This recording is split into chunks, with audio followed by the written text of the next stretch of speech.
Okay, good morning. We welcome you to our class this morning.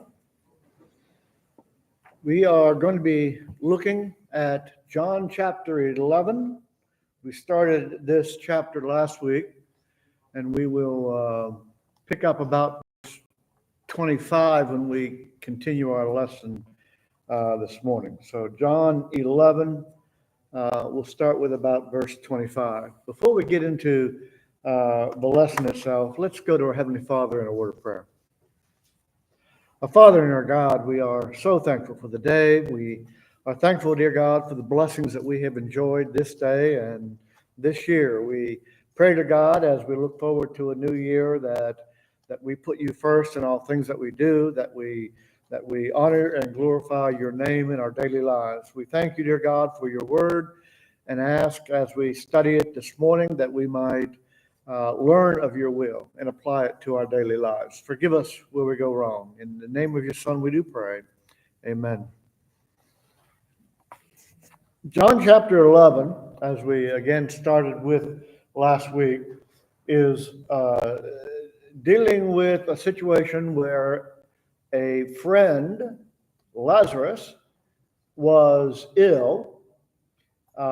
Mary and Martha, the sisters of Lazarus, sent word to Jesus.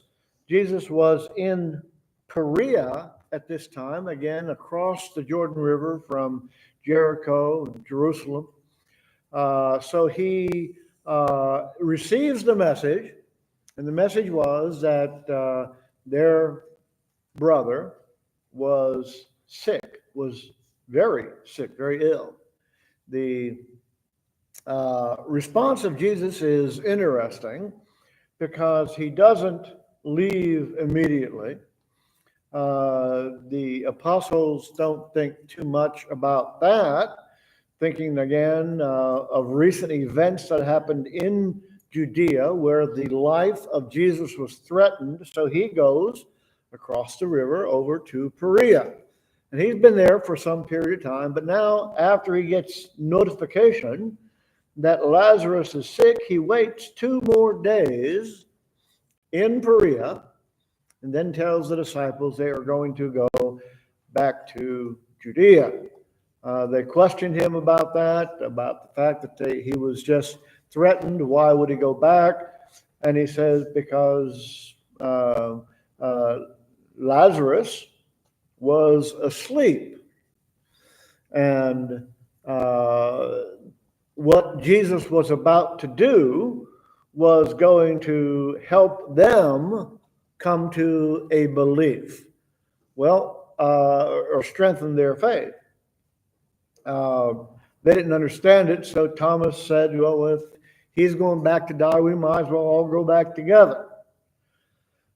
In the process of time, and again, we are left a little bit in the dark as to exactly when Lazarus died. But if we think about the travel time and everything, probably most of one day to get to Perea, to where Jesus was from Bethany, where Lazarus was sick. So in that interim of time, Lazarus had died. He waits 2 days, even knowing in his point Lazarus had died. Why? Because whenever he said Lazarus is sleeping, they thought, well, if he's sleeping, he's going to get better. And Jesus had to tell them, no, Lazarus is dead. Well, then why go back? Is the point now being made. But Jesus again said he wants to strengthen their faith in order that they may believe. And again, that's an interesting concept because they already believe that he is the Messiah, the promised one of God. So what is there now more to believe? We'll see the same thing happening whenever Jesus gets back to Bethany. Whenever he comes back to Bethany, Mary and Martha, of course, along with friends and family members, were mourning the death of Lazarus. Martha hears that he has come into the area. She goes from wherever they were at, probably in the house, going out to meet Jesus. Uh, and whenever Martha meets Jesus, again, an interesting conversation takes place. She said, Lord, if you had been here, my brother would not have died. Now, you understand that's the same thinking of the apostles. They knew Jesus had the power to heal people. How much power beyond that does Jesus have? Well, that is where now we see this conversation taking place. Martha says, if you had been here, Lazarus would have been healed, because we know that you have the power to heal people. And then she made the statement we commented on last week. Even now, verse 22, even now I know that whatever you ask of God, God will give you. Now, what is that talking about?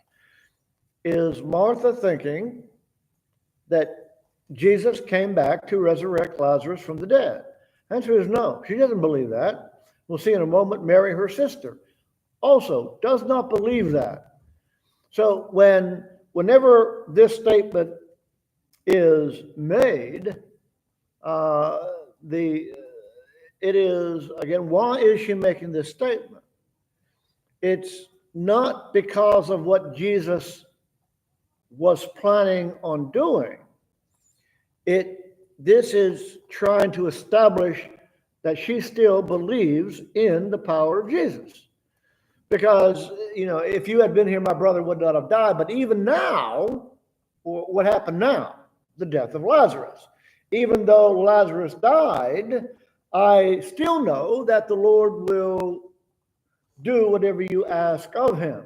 Well, she doesn't really understand the fullness of that statement, and Jesus is going to explain it to her.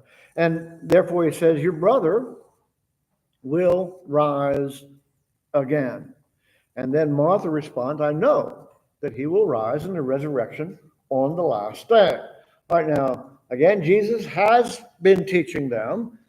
They understand that the message is that Jesus is going to come back to the earth. There's going to be a resurrection on the last day. People are going to come out of the graves, out of the tombs, and we're all going to stand before God on the judgment day. We understand that. All right? Martha understood that. We're in John chapter 11, about ready to begin verse 25. All right, that's where we left off last week. Martha makes the comment that she knows that in the final day there will be a resurrection.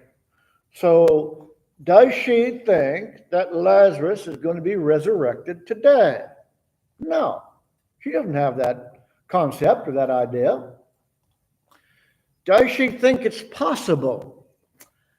I don't know, because on several other occasions we see Jesus performing miracles that were never accomplished before, but keeping in mind even several prophets in the Old Testament brought people back from the dead.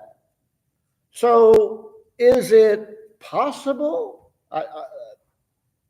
Yeah, but is that what she's thinking? The answer is no. She does not have the concept in her mind that there is going to be a resurrection happening today. All right. Now, let's go on. Again, John 11, starting in verse 25. Jesus said to her, I am the resurrection and the life. He who believes in me shall live even if he dies, and everyone who lives and believes in me shall never die. Do you believe this? All right, now before we get to her comment, let's look at what Jesus is saying.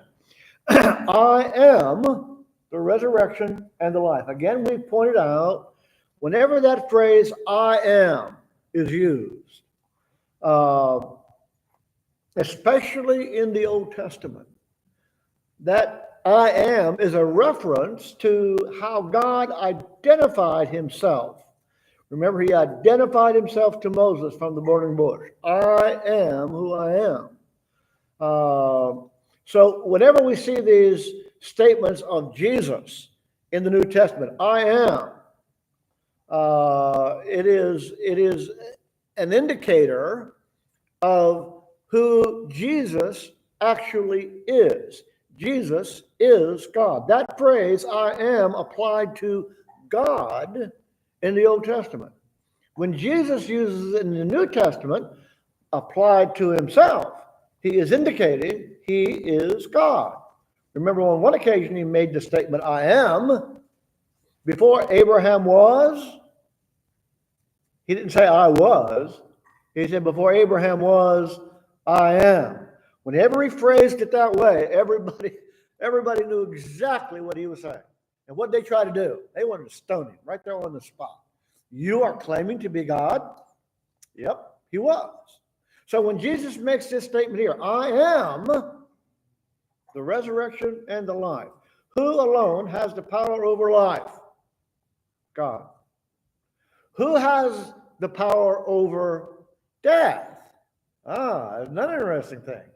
You see, an interesting statement made in 1 Corinthians 15, which, by the way, is a chapter we normally refer to as a resurrection chapter. Who has the power to bring people out of the grave? God. Did God do that? Yes. Who did he do it particularly in reference to 1 Corinthians 15? He did it to his son. All right? So I am the resurrection and the life. So Jesus, God, has power over death. Because Satan had that power up until when? Until Jesus came out of the tomb. Up until that period of time, anybody who had died, even though they may have come back to life, they died again and went back into the grave. Jesus is mentioned in 1 Corinthians 15 as being the first fruits of those who have been resurrected. Why is he using the phrase first fruits when there have been people come out of the grave before? Because Jesus is the first one to come out of the grave, never to die again. That's why he's called the first fruits. There have been other people who have lived and then died and then lived again on this earth, but what happened to them? They eventually died again. Jesus is the first one to have lived on this earth, died, resurrected from the grave, and then never to die again. All right, his statement, Jesus' statement in Revelation chapter 1, I was dead, and now I'm alive forevermore. In other words, I was alive, then I died, and now I'm alive forevermore, never to return back to the grave. So when he makes this statement, I am the resurrection and the life, is he referring particularly to Lazarus? No, he's not. But it is going to include Lazarus an example. Why? So that everybody might believe.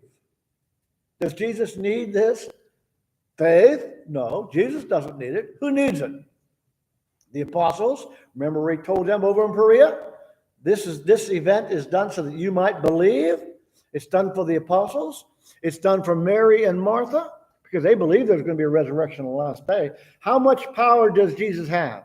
Enough to raise Lazarus from the dead right now.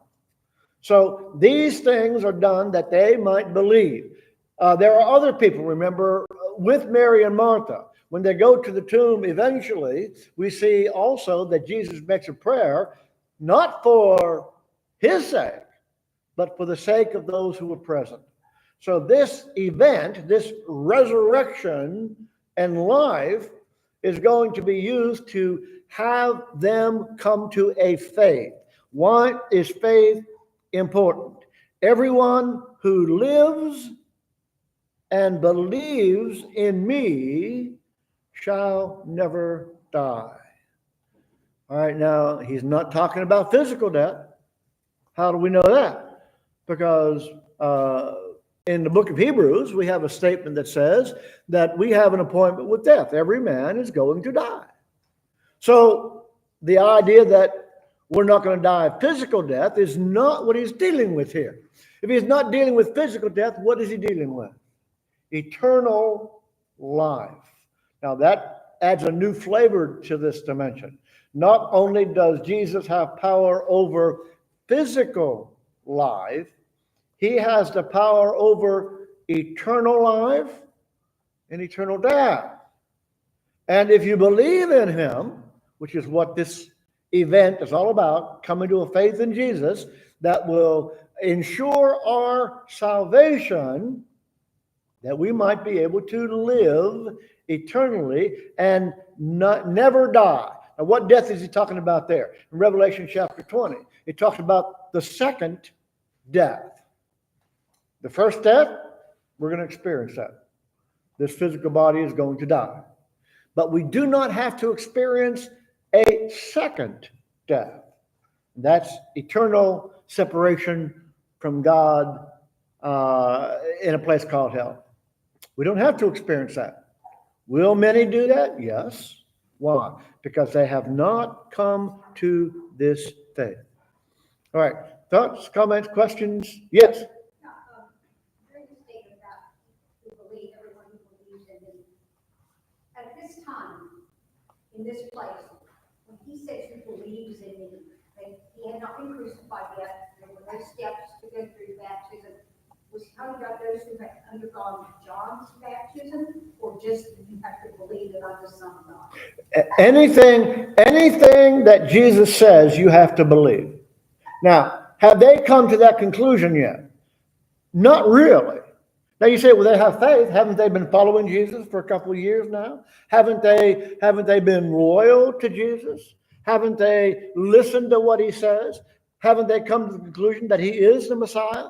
Yes, these are all things they believe, and those things are true. But, and I hate to use this word because I hear it so often used inappropriately, but what is a saving faith? The devils believe, they have a faith, but they aren't going to be saved. What is this definition of a saving faith? When we come to the conclusion that God has the power of salvation in his hands and his hands only. There's nothing I can do to work a salvation. Makes no difference how much money I give to the church. Makes no difference how I might abuse my body, as some people think. The more abuse they give their body, the closer they get to heaven. All that is meaningless. Who has the power? What is the one way Jesus said go to heaven? Through him. That's it. How many people? Now, we have been taught this. The world has been taught this for over 2,000 years. What percentage of the world believes it? Rather small? Very small. We've had it around for 2,000 years. Why don't we believe? You ask people on the street, do you believe in Jesus? Oh, yeah, I believe in Jesus. What do you believe about him? Well, I believe in some way he was a prophet. Same question, by the way, that Jesus asked his disciples later on. Who do men say that I am? Well, some say that you're Elijah or Jeremiah or Isaiah or one of the other prophets. Who do you say that I am? You are the Christ, as Peter said. You are the Christ, the Son of God. There's a step up in that faith. And even after Peter makes that statement, has he come to the logical conclusion as to who Jesus actually is? He's going to deny Jesus 3 times. This idea of faith is something that we shouldn't take very lightly. It is a very deep conclusion that we come to. There is no other way except the way. There is no other plan except the plan. When you truly believe that, You will accept everything that Jesus has to say. And yet we have a world full of people that have not come to that conclusion, even though they identify, many of them identify as being Christian. Why? Multiple reasons. But simply, they have not come to realize the power of Jesus. I am the resurrection and the life. Just that thought alone. I was thinking about this morning. The power of life. You know, we have these fabricated theories as to how life came about on this earth. We have no concept as to how complicated life is. And what is remarkable, we talk about, in order to sort of give credence to this fabricated story, we talk about simple life, right? A simple life form. There is no such thing as a simple life form. You say, well, one cell amoeba or something along this, it's pretty simple. No, it's not. You realize in that one cell, it has to accomplish everything related to life, and it does it in one cell. We have an entire body full of billions of cells trying to accomplish the same thing as one little cell. So, again, we get these phrases in our mind and we begin to believe them. Simple life form. No such thing. When Jesus says, I am the resurrection, the life, create something living out of things that are not living. Go one step further. Create things that are living without anything. You start with nothing. Create a life. So I got to have something. Give me something. No, we're not. Why? Because you don't have the power of life. We have the power to reproduce life. We have the power to genetically alter life. We alter life. We do not create life. We do not have the power. Jesus says, I am the resurrection and the life. I don't care if you start with a dead body, I'll bring it back to life. I don't care if you start with nothing, I can create life. That's what we're dealing with. What do we mean by I believe? I believe in the existence of Jesus at this period of time? Not enough. Not enough. The apostles believed that. The devils believe that. Believe that he is the Messiah, the promised one to come. All right, they believed it. Is that enough? It's getting closer. It's not enough. We've already looked at, I think it's John chapter 9, but there is a beautiful story there about a man that was born blind. And he has this conversation with Jesus while he's blind. Jesus says, go and wash in the pool of Siloam. And he goes and he washes. Why? Got nothing better to do? He's tried everything else. Might as well try this. Go and washes in the pool of Siloam, and his blindness is gone. He can now see for the first time in his life. Everybody around him says, well, it can't be the same person. He's blind from life. It can't be done. I want you to notice the progression of that person, that blind man. Started off with, what do I believe? Do I believe that this man can wash away my blindness? I'll give it a shot. Why? He's grasping at straws. Grasping at straws is not faith. You understand that? Well, this is my last resort. Faith is not a last resort. Faith is the beginning. I come to the conclusion God can do what God can do. If he said he can do it, I believe it. Faith is not, God said he can do this. Okay, well, I've tried everything else. I'll give it a shot. Remember Naaman? He was ready to go back to Assyria. Why? Because he didn't believe that just dipping in the Jordan River 7 times was going to take care of his leprosy. It was a last shot effort. And that's what everybody tried to convince him. You've come this far. Just go ahead and do it. What's the worst that can happen to you? You're going to get wet 7 times. That's the worst. Give it a shot. That's not faith. That's grasping at straws. He goes and he does it. When he comes up clean, we have a different Naaman. He now believes. Why? Because there's proof, evidence of what he said was going to happen. All right, now, so when we talk about faith, and when Jesus in this concept is keep telling about people about increase your faith or that you might believe, and he's talking to people that have been following him for several years. So it's this subject of faith, we need to re-examine our life. Do I really believe? Or am I just sort of going through the motions? As long as it's working in my daily life, I'll accept it. But the first time it doesn't work, I want to give up on Christianity. That's most people's reaction. That's not faith. It's not faith. We have to have the belief that Job had. No matter what was happening to him at that particular time, he said, in essence, the Lord brought me into this earth. The Lord's going to take me out. Blessed be the name of the Lord. I don't know what he's going to, I don't know his plan.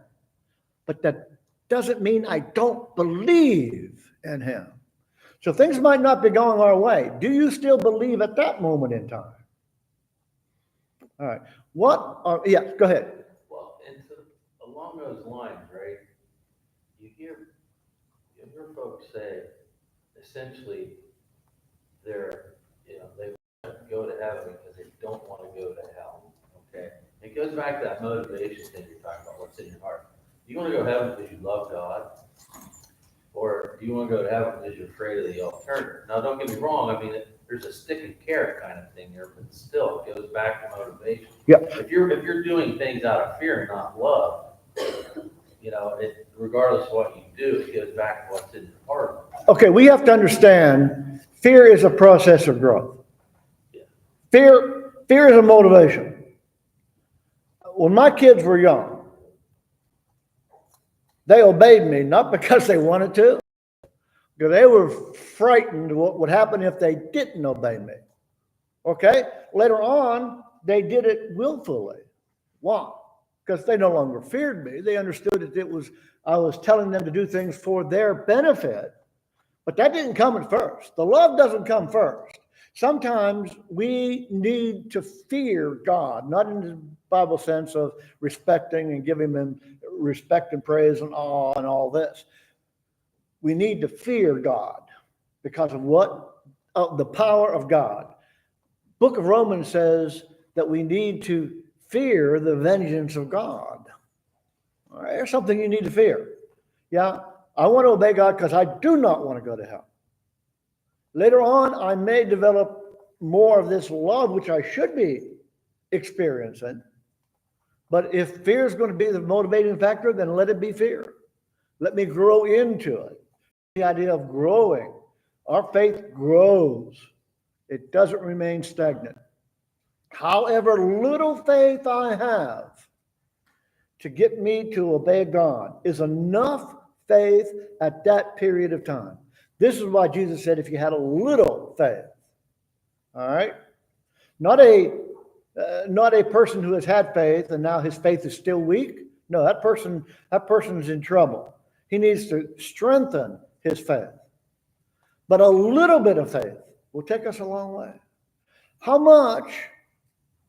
And again, it becomes absolutely, when we want to take the moment of time and we want to try to separate it from everything else. Okay.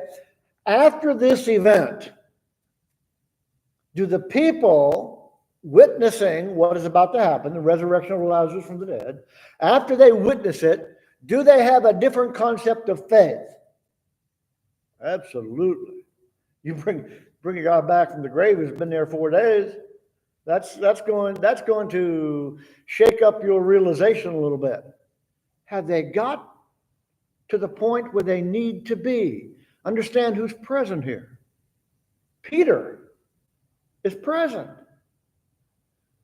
Does he get the message? We think. Yeah.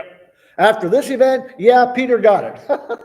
He's still going to deny Jesus 3 times in the future. Who else is present here? Judas, who's going to betray Jesus.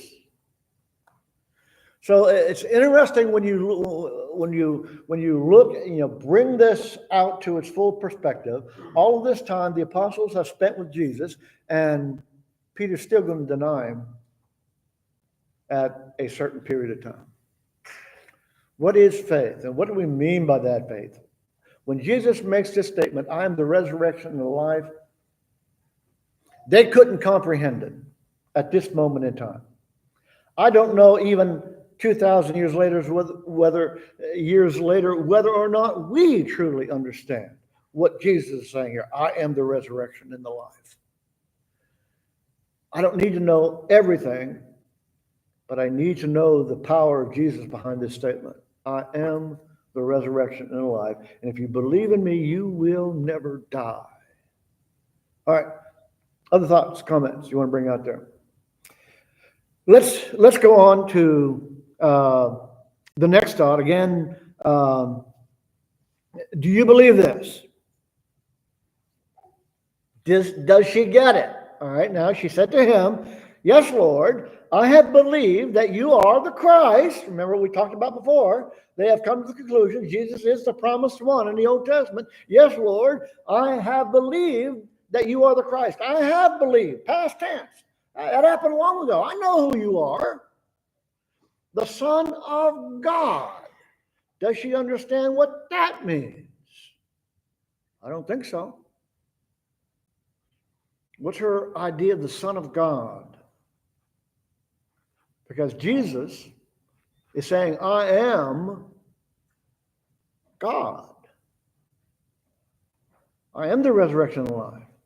Even he who comes into the world. Now again, her statement, just a conclusion drawn. In the Old Testament, there was someone who was going to come.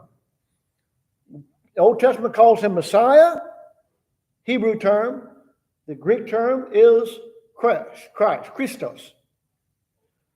I know the Bible in the Old Testament talks about the Messiah coming. I believe that statement. I believe you are the one that was promised to come. And then she adds this statement, the Son of God.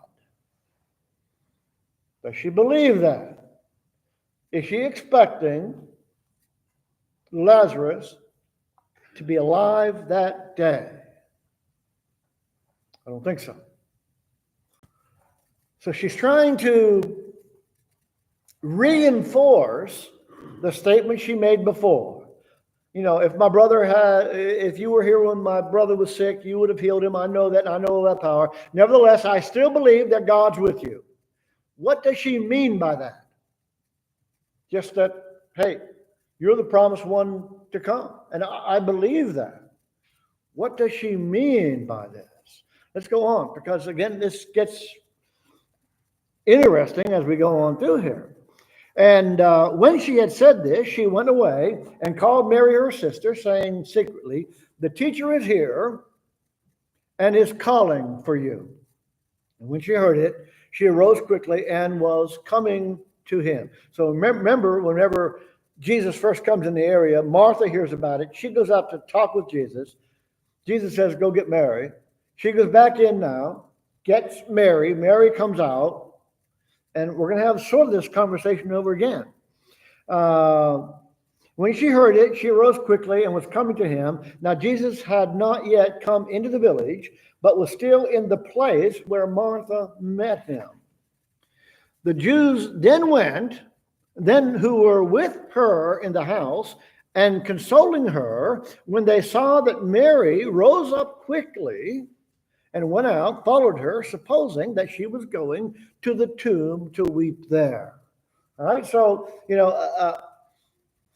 we come to conclusions. Some of them are correct, some of them are incorrect, by actions we see around about us. Mary is in here inside, maybe crying, the people around her consoling her and so on. And Mary or Martha comes, whispers in her ear, and tells her something. All of a sudden, she gets up and goes out. What's everybody thinking? Well, Jesus told her to come out. Are they thinking that? Absolutely not. They have no idea Jesus is in the air. Who knows? Mary and now Martha and now Mary. What are they thinking? Well, they're going to go out to the tomb and they're going to cry out beside the tomb for a little bit. Let's go out and console them while they are at the tomb. Therefore, when Mary came where Jesus was, she saw him and fell at his feet, saying to him, notice what she says. It's almost identical to what her sister said.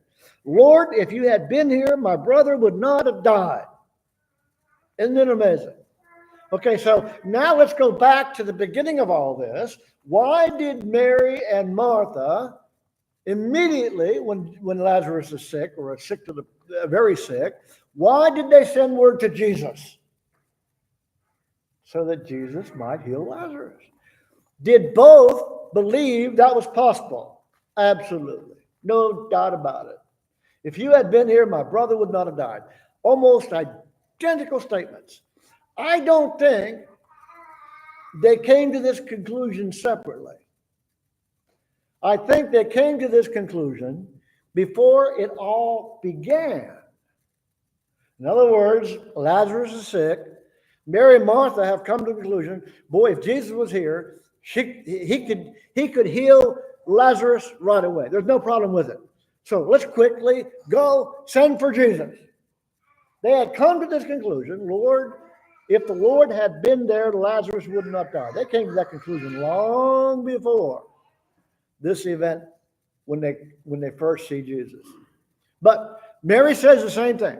Lord, if you had been here, my brother would not have died.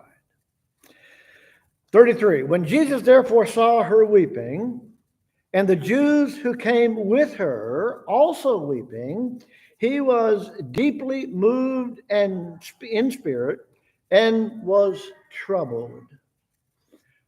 All right.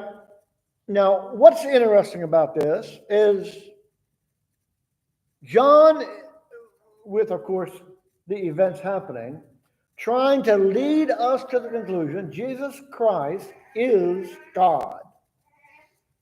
All right? So as we're leaning toward that direction as the story goes on, we have this interesting moment when we see the humanity of Jesus come forth. So again, this one of the questions that arose in the early church was how much of Jesus was God and how much of Jesus was man. And of course, they came up with different percentages. Well, he had to be more God than man, so maybe 75-25. And others said, no, he's equal. He is equal as man with God. So 50-50. Why? Because we can't get beyond the concept of 100%. Well, they finally realized something. Hey, we can't limit his humanity, nor can we limit his godliness. So 100% man and 100% God. See, that's too much. That's right. Can't explain it any other way. People say, well, how does that take? How is that possible? Friends, I don't know. That's beyond, as we say sometimes, that's beyond my pay scale. I can't wrap my head around a person being 100% man and 100% God. But that's Jesus. Here he is, seeing all of this crying, this weeping around about him. Does Jesus know what he's going to do shortly? Yeah, he knows what he's going to do. Well, if he's doing that, why is he weeping? He's not weeping for lack of power. He's weeping for the people that are weeping. All right, that's that thing we call empathy, feeling for other people. He has this feeling for other people. He has the emotional capacity to also weep. And we'll see that in just a moment. All right. So he was moved in spirit and was troubled because they were moved in their spirit and troubled. And said, "Where have you laid him?" They said to him, "Lord, come and see." They were going to show him, like we do sometimes, go to the grave and say, where's granddad buried or great granddad? So we go to the graveyard, we look around, find the grave. Well, here's where he's buried. That's all they're doing. Going because Jesus asked the question, well, where have you buried him? All right. Well, here, we'll take you to the tomb. I mentioned before, by the way, that Mary, Martha, and Lazarus were probably from a rich family. We mentioned that because remember the beautiful fragrant ointment that Mary is going to be using to pour on Jesus. Not just a little bit, like you would do perfume. She dumps the whole bottle on him. It was very expensive. Remember, Peter or Judas said, "We should have sold that for a lot of money and given to the poor." Wasn't interested about that. All right, but nonetheless, we see here something about this tomb that we're going to go to, because they take him to the tomb and he tells them to roll away the stone. Most people, if you didn't have money, dug a hole in the grave around like we do today, put the body in, you put some type of marker on top. Only the rich people could afford what we would identify as something like a mausoleum, where more bodies can be added than later on. But in order to do that, you had to have a way to access it, and this was a stone. Remember the story of Jesus' burial. Buried in the tomb of Joseph of Arimathea. Again, a rich person, and that's what the Old Testament said. He was going to be buried in the tomb of a rich person. All right, now here we have one final comment before we get to the tomb. It says, "Jesus wept." This is the shortest verse in the English version of the Bible. This is not the shortest verse in the Greek, by the way. In the Greek, it's 1 Thessalonians 5, I forget what verse, that talks about pray without ceasing. That's the shortest in the Greek. But in our English version, this is the shortest verse. So if you come across someone that says, "Quote me a Bible verse," say Jesus wept, you nailed it. John 11, verse 35. One of the first verses I remember memorizing because it was 2 words. I could do that much. But it says so much, doesn't it? Jesus wept. Jesus had feelings. Jesus was a human being, even though he knows exactly what's going to take place shortly. All right. Thoughts, comments on that to this point? Yes. That's right. Interesting that Pilate, that whole scene there. You wouldn't have believed that. The personal aspect that you're bringing out, Jesus wept, 35. Yeah. And what's that tell us about what was happening? Regardless what anybody could do, Jesus was going to go through that death. Yeah. He had to. Yeah. Jesus shows several, this is not the only emotion Jesus shows. Jesus, feels sorry for people at certain occasions, and the emotions come out. Anger comes out. Remember what he did with the money changers' tables? Upset them, kicked them out of the temple. His anger shows, his love shows through. Jesus is as much human as we see him, also as much as he is God. All right, now we've seen the emotional aspect, the human aspect here. We're about to see the influence of how much power he has whenever he resurrects Lazarus from the dead. We got to stop there. Thank you for your time.